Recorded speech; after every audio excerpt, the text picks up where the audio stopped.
ಚಿಕ್ಕವ್ರಿಗೆ hi, hello, ದೊಡ್ಡವ್ರಿಗೆ ನಮಸ್ಕಾರ. Welcome back to Limitless Art 7 guys. ಇವತ್ತಿನ ಒಂದು ಹಾರರ್ ಸ್ಟೋರಿ ಇದೆಯಲ್ಲ, ಇದು ನಿಮಗೆ ಸ್ಟಾರ್ಟಿಂಗ್ನಲ್ಲಿ ನಾರ್ಮಲ್ ಸ್ಟೋರಿನೇ ಅನ್ನಿಸ್ಬೋದು.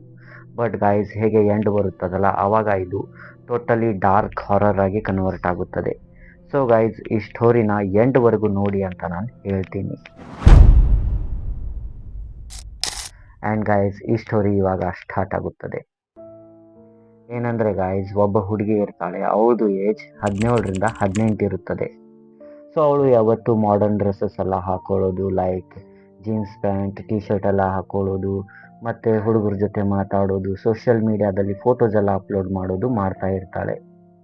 ಇದು ಅವ್ರ ಫ್ಯಾಮಿಲಿಯವರಿಗೇನು ಇಷ್ಟ ಆಗೋದಿಲ್ಲ. ಅವರು ಆಕೆಗೆ ಬುದ್ಧಿವಾದ ಹೇಳೋದು ಇದೆಲ್ಲ ಮಾಡ್ತಾ ಇರ್ತಾರೆ. ಸೊ ನಿಮಗಿಲ್ಲಿ ಅನ್ನಿಸ್ಬೋದು ಈ ಹುಡುಗಿದು ಕ್ಯಾರೆಕ್ಟರ್ ಸರಿ ಇರಲಿಲ್ಲ, ವಲ್ಗರ್ ಟೈಪ್ ಇರಬೇಕು ಇವಳು ಅಂತ. ಬಟ್ ಗೈಸ್, ಹಾಗೇನೂ ಇರೋದಿಲ್ಲ. ಅವಳು ತುಂಬ sweet and open minded person ಆಗಿರ್ತಾಳೆ. ಆಕೆಗೆ ಏನಂದರೆ, ಆಕೆ ಜೊತೆ ನೀವು ಹುಡುಗರು ಮಾತಾಡ್ತಾ ಇರ್ತಾರಲ್ಲ, ಅವರೆಲ್ಲ ಆಕೆ ಜೊತೆ ಆಡಿ ಬೆಳೆದಿರ್ತಕ್ಕಂಥವ್ರಾಗಿರ್ತಾರೆ ಚಿಕ್ಕ ವಯಸ್ಸಿನಿಂದ. ಅಂಥವ್ರ ಜೊತೆನೇ ಅವಳು ಮಾತಾಡ್ತಾ ಇರ್ತಾಳೆ. ಬಟ್ ಇವ್ರ ಫ್ಯಾಮಿಲಿಯವರಿಗಿದು ಇಷ್ಟ ಆಗ್ತಾ ಇರೋದಿಲ್ಲ. ಸೊ ಹೀಗೆ ಸ್ವಲ್ಪ ದಿನಗಳು ಉರುಳ್ತವೆ. ಆ್ಯಂಡ್ ಒಂದಿನ ರಾತ್ರಿ ಏನಂದರೆ, ಅವ್ರ ಏರಿಯಾದು ಕರೆಂಟ್ ಎಲ್ಲ ಹೋಗಿಬಿಟ್ಟಿರುತ್ತೆ.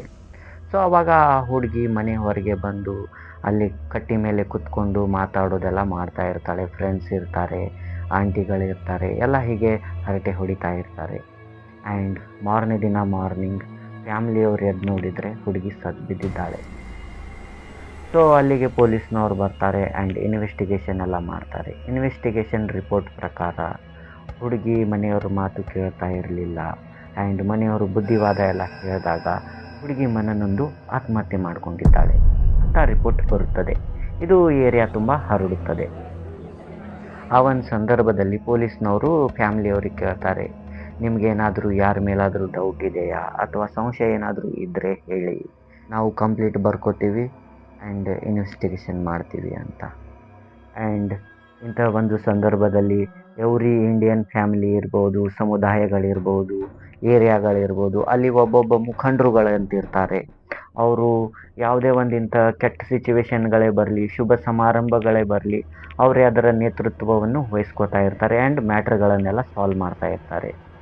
ಇಂಥದ್ದೇ ಇವ್ರ ಫ್ಯಾಮಿಲಿಯಲ್ಲಿ ಒಬ್ಬ ಇವ್ರದ್ದು ಸೋದರ ಮಾವ ಅಂತಿರ್ತಾರೆ, ಈ ಹುಡುಗಿಯ ತಾಯಿಯ ದೊಡ್ಡಣ್ಣ ಅವರು. ಸೊ ಅವ್ರದ್ದು ಸ್ವಲ್ಪ ಇನ್ಫ್ಲೂಯೆನ್ಸ್ ಎಲ್ಲ ಹೈ ಇರುತ್ತದೆ ಆ್ಯಂಡ್ ಏರಿಯಾ ತುಂಬ ಹೆಸರಿರುತ್ತದೆ. ಹಾಗಾಗಿ ಅವರು ಪೊಲೀಸರಿಗೆ ಹೇಳ್ತಾರೆ, ನೋಡಿ ನೀವು ಯಾಕೆ ಈ ಫ್ಯಾಮಿಲಿಯವರಿಗೆ ಕಾಟ ಕೊಡ್ತಾ ಇದ್ದೀರಿ, ಪದೇ ಪದೇ ಪೊಲೀಸ್ ಸ್ಟೇಷನ್ಗೆ ಕರೆಸ್ತಾ ಇದ್ದೀರಿ. ಸೊ ಇದು ಒಂದು ನಾರ್ಮಲ್ ಸುಸೈಡ್ ಆಗಿದೆ ಅಂತ ಅವರು ಸಹ ಹೇಳಿದಾಗ, ಮತ್ತು ಇನ್ಫ್ಲೂಯೆನ್ಸ್ ಎಲ್ಲ ಇದ್ದಾಗ ಕೇಸ್ ಕ್ಲೋಸ್ ಆಗುತ್ತದೆ. ಹಾಗೆ ಈ ಒಂದು ಕೇಸೆಲ್ಲ ಕ್ಲೋಸ್ ಆದಮೇಲೆ 1-2 ವಾರದ ನಂತರ ಈ ಒಂದು ಸೋದರ ಮಾವನ ಮನೆಯಲ್ಲಿ ದೊಡ್ಡ ಫಂಕ್ಷನ್ ಇರುತ್ತದೆ. ಆ ಫಂಕ್ಷನ್ಗೆ ಎಲ್ಲ ಜನ ಬಂದಿರ್ತಾರೆ. ಆ್ಯಂಡ್ ಈ ಸೋದರ ಮಾವನಿಗೆ 2 ಗಂಡು ಮಕ್ಕಳು ಮತ್ತು 1 ಹೆಣ್ಮಗಳು ಇರ್ತಾರೆ. ಸೊ ಈ 2 ಏನು ಇದಾರಲ್ಲ, ಗಂಡು ಮಕ್ಕಳು ಮತ್ತು ಹೆಣ್ಮಕ್ಳು, ಅವರೆಲ್ಲ ಏನು ಸತ್ತಿದ್ದಾಳಲ್ಲ ಹುಡುಗಿ, ಅವ್ರ ದೇಶದೇ ಇರ್ತಾರೆ ಅವರು.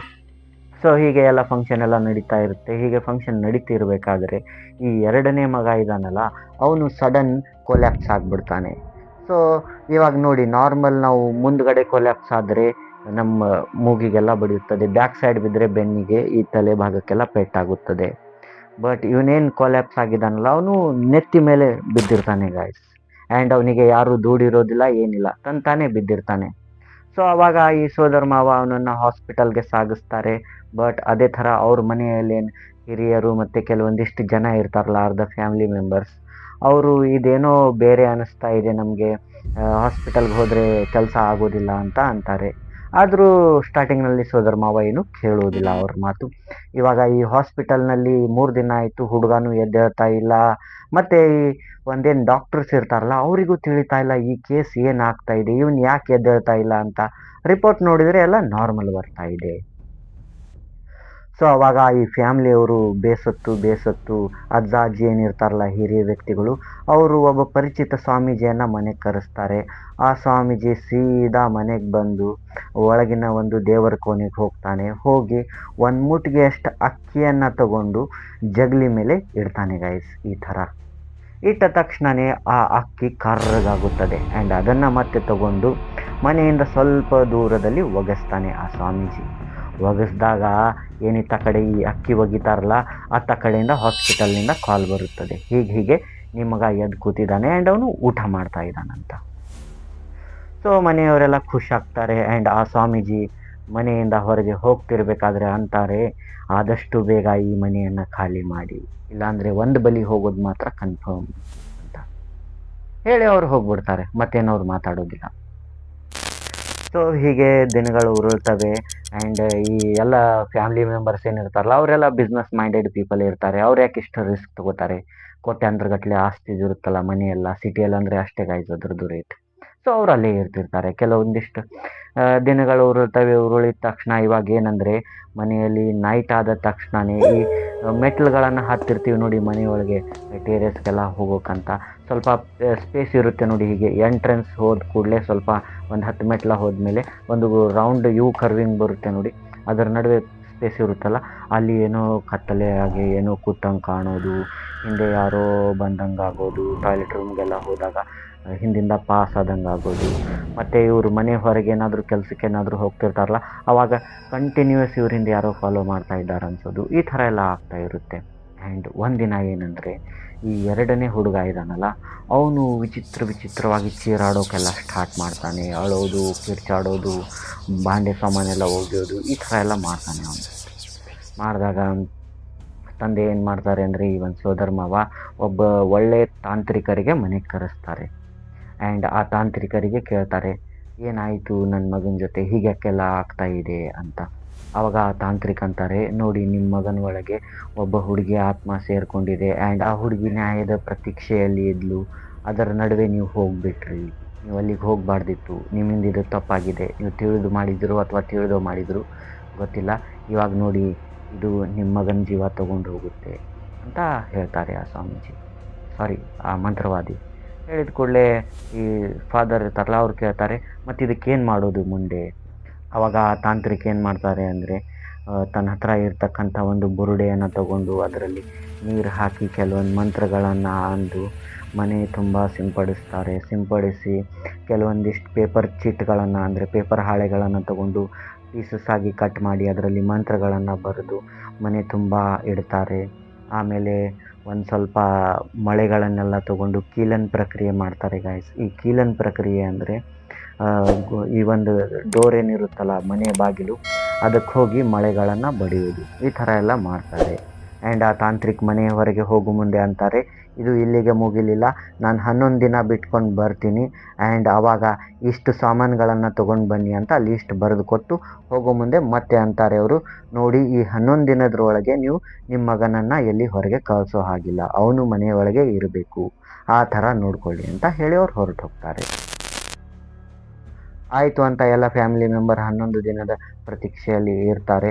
ಇವಾಗ ಈ 2 ದಿನಗಳ ಆದಮೇಲೆ ಇವರಿಗೆ ಒಂದು ಬೇರೆ ಊರಿಗೆ ಮ್ಯಾರೇಜ್ಗೆ ಹೋಗೋದಾಗಿ ಬರುತ್ತದೆ. ಅದು ತುಂಬ ಕ್ಲೋಸ್ ರಿಲೇಟಿವ್ಸ್ ಅವರ ಮ್ಯಾರೇಜ್ ಆಗಿರ್ತದೆ. ಅದನ್ನು ಯಾವುದೇ ಕಾರಣಕ್ಕೂ ತಪ್ಪಿಸ್ಲಿಕ್ಕೆ ಆಗ್ತಾ ಇರೋದಿಲ್ಲ.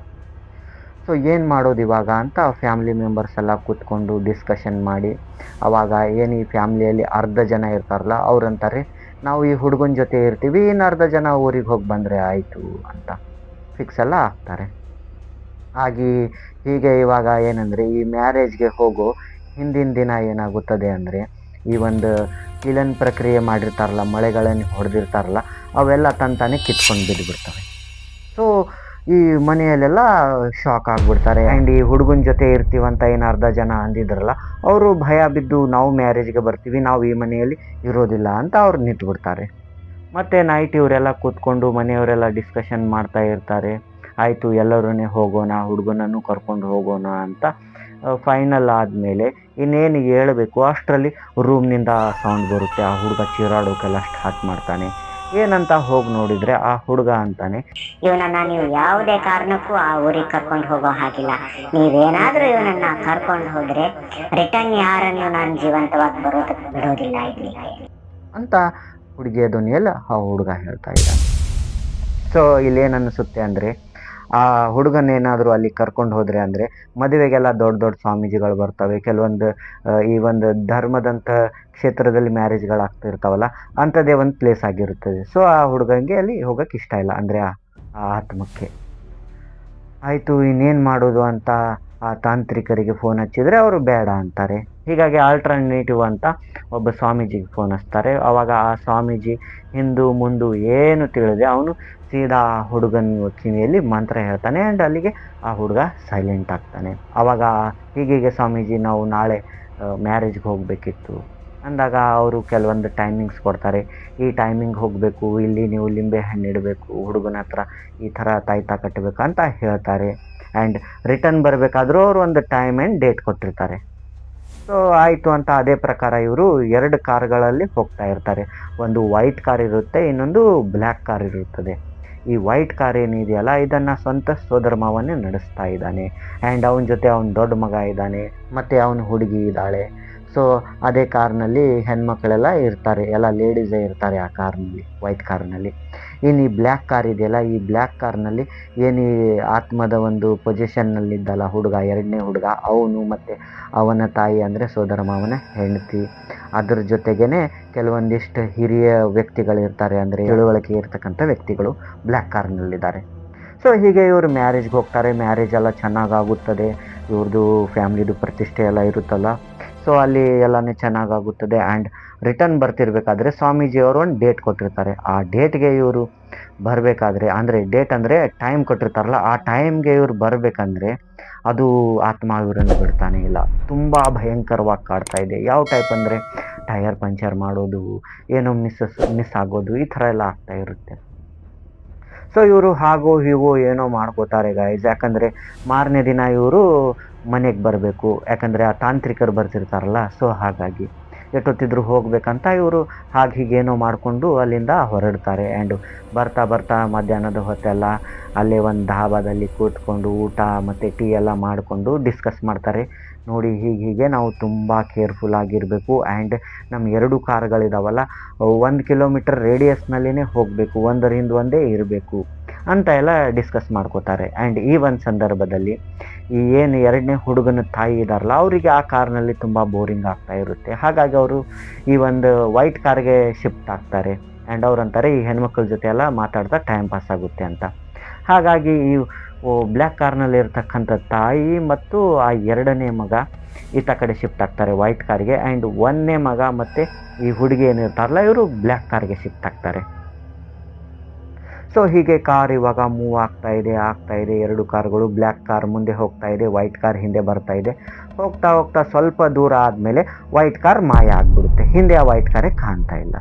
ಸೊ ಇವಾಗ ಈ ಬ್ಲ್ಯಾಕ್ ಕಾರ್ನವರು ಥಿಂಕ್ ಮಾಡ್ತಾರೆ, ಮೋಸ್ಟ್ಲಿ ಯಾರಿಗಾದರೂ ಎಮರ್ಜೆನ್ಸಿ ಲ್ಯಾಟ್ರಿನ್ ಬಂದಿರ್ಬೋದು ಅಥವಾ ಏನಾದರೂ ವಾಮಿಟಿಂಗ್ ಏನೋ ಆಗ್ತಾ ಇರಬೇಕು, ಅದಕ್ಕಾಗಿ ನಿಲ್ಲಿಸಿದ್ದಾರೆ. ಸೊ ನಾವಿಲ್ಲೇ ಕಾರನ್ನು ಪಕ್ಕಕ್ಕೆ ಹಾಕಿ ಅವ್ರಿಗಾಗಿ ವೇಟ್ ಮಾಡೋಣ ಅಂತ ಇವರು ವೇಟ್ ಮಾಡ್ತಾರೆ.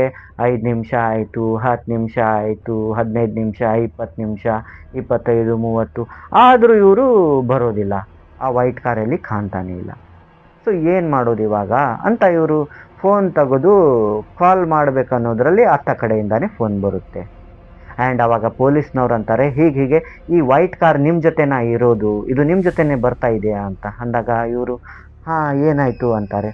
ಆವಾಗ ಅವ್ರಂತಾರೆ ಪೊಲೀಸ್ನವರು, ಏನಿಲ್ಲ, ಈ ವೈಟ್ ಕಾರ್ದು ತುಂಬ ಭಯಾನಕ ಆಕ್ಸಿಡೆಂಟ್ ಆಗಿದೆ, ನೀವು ಬೇಗ ಬನ್ನಿ ಅಂತ ಅಂದಾಗ ಆಯ್ತಂತ ಇವರು ಕಾರ್ನ ಯೂ ಟರ್ನ್ ಮಾಡಿಕೊಂಡು ಹೋಗ್ತಿರ್ಬೇಕಾದ್ರೆ ಇವ್ರು ಎದುರುಗಡೆ 2 ಆ್ಯಂಬುಲೆನ್ಸ್ಗಳು ಹೋಗ್ತವೆ. ಆ್ಯಂಡ್ ಇವರು ಗಡ್ಬಡಿಯಲ್ಲಿ ಅತ್ತ ಕಡೆ ನೋಡೋದೇನೇ ಇಲ್ಲ. ಆ್ಯಂಡ್ ಈ 2 ಆ್ಯಂಬುಲೆನ್ಸ್ಗಳಲ್ಲಿ ಅವ್ರ ಪರಿವಾರದವ್ರನ್ನೇ ಹೊತ್ಕೊಂಡು ಹೋಗ್ತಾ ಇರ್ತಾರೆ. ಸೊ ಇವರು ಆ ಲೊಕೇಶನ್ಗೆ ಹೋಗ್ತಾರೆ, ಕಾರ್ ಆಕ್ಸಿಡೆಂಟ್ ಆಗಿರ್ತಕ್ಕಂಥ ಪ್ಲೇಸ್ಗೆ. ಅಲ್ಲಿ ಹೋಗಿ ನೋಡಿದರೆ ಗಾಯ್ಸ್ ಹೇಳ್ತೀನಿ, ತುಂಬಾ ಭಯಂಕರವಾಗಿರ್ತಕ್ಕಂಥ ಆಕ್ಸಿಡೆಂಟ್ ಆಗಿರ್ತದೆ. ಒಂದು ಕಾರ್ ತುಂಬ ರಕ್ತ ಆಗಿರುತ್ತದೆ. ಮತ್ತು ಈ ಒಂದು ಕಾರ್ನ ಸ್ಪೇರ್ ಪಾರ್ಟ್ ಇರ್ತಾವಲ್ಲ ಅಲ್ಲೆಲ್ಲ ಈ ಚರ್ಮದ ಇದನ್ನೆಲ್ಲ ಹತ್ಕೊಂಡಿರುತ್ತೆ, ಚರ್ಮ ಎಲ್ಲ ಹತ್ಕೊಂಡಿರುತ್ತೆ. ಆಮೇಲೆ ಅವೇನಂತೀರಿ ಗಾಯ್ಸ್, ಬೆರಳುಗಳು ಕಿತ್ತು ಬಿದ್ದಿರ್ತವೆ, ಕಣ್ಗುಡ್ಡೆಗಳು ಕಿತ್ತು ಬಿದ್ದಿರ್ತವೆ, ಆ ಥರ ಎಲ್ಲ ಇರುತ್ತೆ. ಸೊ ಇವಾಗ ಇವರೆಲ್ಲ ನಿಂತ್ಕೊಂಡು ಅದನ್ನು ನೋಡಿ ಪೊಲೀಸರು ಕೇಳ್ತಾರೆ, ಇವ್ರನ್ನೆಲ್ಲ ಎಲ್ಲಿಗೆ ಸಾಗಿಸಿದ್ದೀರಿ ನೀವು ಅಂತ ಅಂದಾಗ ಅವರು ಇಲ್ಲೇ ಪಕ್ಕದ ಊರಿನ ಒಂದು ಹಾಸ್ಪಿಟಲ್ನಲ್ಲಿ ಅಂದಾಗ ಇವರು ಅಲ್ಲಿಗೆ ಹೋಗ್ತಾರೆ. ಹೋಗಿ ನೋಡಿದರೆ ಹಾಸ್ಪಿಟಲ್ ಫ್ರಂಟ್ಗೇನೆ 2 ಡೆಡ್ ಬಾಡೀಸ್ ಬಿದ್ದಿದೆ ಸ್ಟ್ರೆಚರ್ ಮೇಲೆ. ನೋಡಿದರೆ 2 ಹುಡುಗರದು. ಹೌದು, ಏನು ಆ 2ನೇ ಹುಡುಗ ಏನಿದ್ದಲ್ಲ, ಪೊಸಿಷನ್ ಆಗಿತ್ತಲ್ಲ ಆತ್ಮ, ಆ ಹುಡುಗಂದು ಡೆಡ್ ಬಾಡಿ ಮತ್ತು ಇನ್ನೊಂದು ಹುಡುಗಂದು. ಅಲ್ಲಿ ನೋಡಿದರೆ ಆ ಒಂದು 2ನೇ ಹುಡುಗ ಇದ್ದಾನಲ್ಲ ಅವನ ತಲೆಗೆ ಗೇರ್ ಸಿಕ್ಕೊಂಡ್ಬಿಟ್ಟಿದೆ. ಆ ಥರ ತುಂಬ ಕ್ರೂಯಲ್ ಆಗಿ. ಆ್ಯಂಡ್ ಈತ ಕಡೆ ಹುಡುಗನ ತಾಯಿದು ತಲೆ ಕಿತ್ತೋಗ್ಬಿಟ್ಟಿದೆ, ಇಷ್ಟು ಮೇಲೇನೆ ಕಿತ್ಬಿಟ್ಟಿದೆ ಅದು. ಆವಾಗ ಆ ಆ್ಯಂಬುಲೆನ್ಸ್ನವ್ರು ಅಂತಾರೆ, ಈ ಅಮ್ಮ ಎಷ್ಟು ಗಟ್ಟಿ ಅಂದರೆ ಇಷ್ಟೆಲ್ಲ ತಲೆ ಕಿತ್ತಿದ್ರು ಅವಳು ತಾನೇ ಎದ್ದು ನಡ್ಕೊಂಡು ಆ್ಯಂಬುಲೆನ್ಸ್ನಲ್ಲಿ ಬಂದು ಮಲ್ಕೊಂಡ್ಳು. ಆ್ಯಂಡ್ ಅವಳು ನನ್ನ ಮಕ್ಕಳನ್ನು ಉಳಿಸಿ, ನನ್ನನ್ನು ಉಳಿಸಿ ಅಂತ ಪರಿಪರಿಯಾಗಿ ಬೇಡ್ಕೋತಾ ಇದ್ಲು. ನಾವು ಕೈಯೆಲ್ಲ ಹಿಡ್ಕೊಂಡಿದ್ವಿ, ಹ್ಞೂ ಅಮ್ಮ ಅಂತ ಅಂತಿದ್ವಿ. ಬಟ್ ಸಡನ್ ಏನಾಯಿತೋ ಏನೋ, ಆಕೆ ತನ್ನ ತಲೆ ಈ ಥರ ತಿರುಗಿಸಿ ಸ್ಟ್ರೆಚರ್ಗೆ ಧಾಡ್ ಧಾಡ್ ಧಾಡ್ ಧಾಡ್ ಅಂತ ಒಂದು 5 ಸರ್ತಿ ಬಡ್ಕೊಂಡು ಸತ್ಬಿಟ್ಳು. ತಾನೇ ಆಯಿತು ಇದು ಅಂತ ಅಂತಾರೆ. ಆ್ಯಂಡ್ ಇತ್ತ ಕಡೆ ಏನಂದರೆ ಈ ಸೋದರ ಮಾವ ಇರ್ತಾರಲ್ಲ, ಅವರು ಹೇಗೋ ಉಳ್ಕೊಂಡ್ಬಿಡ್ತಾರೆ, ಕಾರಿನ ಏರ್ ಬ್ಯಾಗ್ ಸಿಸ್ಟಮ್ನಿಂದ ಏನೋ ಉಳ್ಕೊಂಡ್ಬಿಡ್ತಾರೆ ಅವರು. ಬಾಕಿ ಎಲ್ಲ ಜನ ಸತ್ತು ಹೋಗಿದ್ದಾರೆ ಆ ವೈಟ್ ಕಾರ್ನಲ್ಲಿ ಇರ್ತಕ್ಕಂಥವರೆಲ್ಲ. ಸೊ ಹೀಗೆ ಈ ಮನೆಯವರೆಲ್ಲ ಒಂಥರ ಬಿಸ್ನೆಸ್ ಮೈಂಡೆಡ್ ಪೀಪಲ್ ಆಗಿರೋದ್ರಿಂದ ಅವ್ರು ಏನು ಮಾಡ್ತಾರೆ ಅಂದರೆ ಎಲ್ಲ ಕ್ರಿಯಾಕ್ರಮಗಳನ್ನು ಪಟ್ ಅಂತ ಮಾಡಿ ಮುಗಿಸ್ತಾರೆ. ಆ್ಯಂಡ್ ಒಬ್ಬ ಒಳ್ಳೆ ದೊಡ್ಡ ಸ್ವಾಮೀಜಿ ಹತ್ರ ಹೋಗ್ತಾರೆ. ಎಲ್ಲ ರೀಸನ್ಸ್ ಕೇಳಬೇಕಲ್ಲ, ಮತ್ತೆ ಮುಂದೆ ಈ ಥರ ಆದರೆ ಅಂತ. ಆವಾಗ ಕೇಳೋಕೆ ಹೋದಾಗ ಆವಾಗ ಸ್ವಾಮೀಜಿ ಅಂತಾರೆ, ಏನಿಲ್ಲ, ಈ ಸೋದರ ಮಾವ ಇದಾರಲ್ಲ ಇವರು ದೊಡ್ಡ ತಪ್ಪು ಮಾಡಿದ್ದಾರೆ. ಆ ಹುಡುಗಿ ಏನು ಸುಸೈಡ್ ಮಾಡ್ಕೊಂಡಿತ್ತು ನೋಡಿ ಹಿಂದೆ, ಅಲ್ಲಿಗೆ ಇವ್ರು ಹೋಗಬಾರ್ದಿತ್ತು. ಹೋಗಿನೇ ಇವರು ಆ ಆತ್ಮವನ್ನು ಮನೆಗೆ ಕರ್ಕೊಂಬಂದಿದ್ದಾರೆ. ಆ್ಯಂಡ್ ಆ ತಾಂತ್ರಿಕರು ಹೇಳಿದರು, 11 ದಿನ ನೀವು ಎಲ್ಲಿಗೂ ಹೊರಗೆ ಹೋಗಬಾರ್ದಂತ. ಇವರು ಅವ್ರ ಮಾತು ಕೇಳ್ಕೊಂಡು ಮನೆಯಲ್ಲಿ ಇದ್ದಿದ್ರೆ ಏನೂ ಆಗ್ತಾ ಇರಲಿಲ್ಲ. ಬಟ್ ಇವರು ಹೋಗ್ಬಿಟ್ರು. ಜಸ್ಟ್ ಆ ಒಂದು ಕೀಲನ್ ಪ್ರಕ್ರಿಯೆ ಮಳೆಗಳು ಬಿದ್ದಿದ್ದಾವೆ ಅಂತ ಇವರು ಭಯ ಬಿದ್ದುಬಿಟ್ರು. ಆ್ಯಕ್ಚುಲಿ ಆ ತಾಂತ್ರಿಕರು ಮೊದಲೇ ಥಿಂಕ್ ಮಾಡಿದರು ಈ ಥರ ಎಲ್ಲ ಆಗುತ್ತೆ ಅಂತ. ಹಾಗಾಗಿನೇ ಅವರು ಪೇಪರ್ನಲ್ಲಿ ಮಂತ್ರಗಳನ್ನು ಬರೆದಿಟ್ಟು ಹೋಗಿದ್ರು. ಅದು ಒಳಗೆ ಬರೋಕ್ಕಾಗ್ತಾ ಇರಲಿಲ್ಲ, ಅದು ಅಷ್ಟೇ ಡೋರ್ಗಷ್ಟೇ ಬರ್ಬೋದಿತ್ತು. ಆ್ಯಂಡ್ ಈ ಮನೆಯಲ್ಲಿ ವೀಕ್ ಪೀಪಲ್ ಇದ್ದಿದ್ದು ಆ ಹುಡುಗನೇ, 2ನೇ ಹುಡುಗ. ಅವನಲ್ಲೇ ಆ ಆತ್ಮ ಸೇರ್ಕೊಳ್ಳೋ ಚಾನ್ಸ್ ಭಾಳ ಇತ್ತು ಆ್ಯಂಡ್ ಸೇರ್ಕೊಂಡಿತ್ತು. ಹಾಗಾಗಿ ಅದು ಅವನ ಮುಖಾಂತರನೇ ಇದು ಮಾಡ್ತಿತ್ತು. ಆ್ಯಂಡ್ ನೀವು ಅವನನ್ನು ಹೊರಗೆ ಬಿಟ್ಬಿಟ್ರಿ. ಸೊ ಹೀಗಾಗಿದು ಆಯಿತು ಅಂದಾಗ ಆ ಒಂದು ಸ್ವಾಮೀಜಿಗೆ ಮತ್ತೆ ಕೇಳ್ತಾರೆ ಇವರು, ಹೌದು ಆಕ್ಸಿಡೆಂಟ್ ಹೆಂಗಾಯ್ತಿದು ಅಂತ ನಮಗೆ ತಿಳ್ಕೊಬೇಕು ಅಂದಾಗ ಆ ಸ್ವಾಮೀಜಿ ಕಣ್ಮುಚ್ಚಿ ತಮ್ಮ ದಿವ್ಯ ದೃಷ್ಟಿಯಿಂದ ಹೇಳ್ತಾರೆ, ಈ ಕಾರ್ ನಾರ್ಮಲ್ ಸ್ಪೀಡ್ನಲ್ಲಿನೇ ಹೋಗ್ತಾ ಇತ್ತು. ಬಟ್ ಹೋಗ್ತಾ ಹೋಗ್ತಾ ಆ ಹುಡುಗನಲ್ಲಿ ಆ ಆತ್ಮ ಸೇರ್ಕೊಂಡ್ಬಿಡ್ತು. ಎಲ್ಲ ನಾರ್ಮಲ್ ಆಗಿದೆ ಅನ್ನುವಾಗ, ಅಂದರೆ ಮ್ಯಾರೇಜ್ನಲ್ಲಿ ಏನೂ ಟ್ರಬಲ್ ಕೊಡಲಿಲ್ಲ ಆತ್ಮ. ಯಾವಾಗ ಅದು ಟ್ರಬಲ್ ಕೊಡಲಿಲ್ಲೋ ಇವರೆಲ್ಲ ಕೇರ್ಲೆಸ್ ಆಗಿಬಿಟ್ರು.